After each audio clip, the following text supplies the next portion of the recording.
బంగాల్లో సైన్యం తనిఖీలపై ఇటీవల వివాదం చెలరేగిన నేపథ్యంలో రక్షణ మంత్రి మనోహర్ పారికర్ ఆ రాష్ట్ర ముఖ్యమంత్రి మమతా బెనర్జీకి లేఖ రాశారు.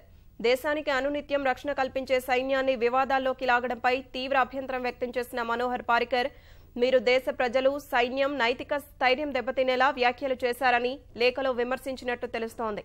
గత వారం బంగాల్లోని టోల్ ప్లాజాల వద్ద సైన్యం తనిఖీలు చేపట్టగా పెద్ద నోట్ల రద్దును వ్యతిరేకిస్తున్నందున కేంద్రం ప్రతీకార చర్యగానే తమకు తెలియకుండా రాష్ట్రంలో సైన్యాన్ని మోహరించిందని మమతా బెనర్జీ ఆరోపించారు. ఒకరోజు రాత్రంతా సచివాలయంలోనే ఉండి నిరసన తెలిపారు. మమతా ఆరోపణల్ని ఖండించిన కేంద్రం, ఏటా అన్ని రాష్ట్రాల్లో జరిగినట్లే సైన్యం తనిఖీలు జరిగాయని, అందుకు రాష్ట్ర అధికారుల అనుమతి ఉందని స్పష్టం చేశారు. నాటి వివాదంపై లేఖ ద్వారా స్పందిస్తూ మమతా ఆరోపణలు సరికావన్న పారికర్, రాజకీయ నేతలు సైన్యంపై వ్యాఖ్యలు చేసేటప్పుడు జాగ్రత్తగా ఉండాలని స్పష్టం చేశారు.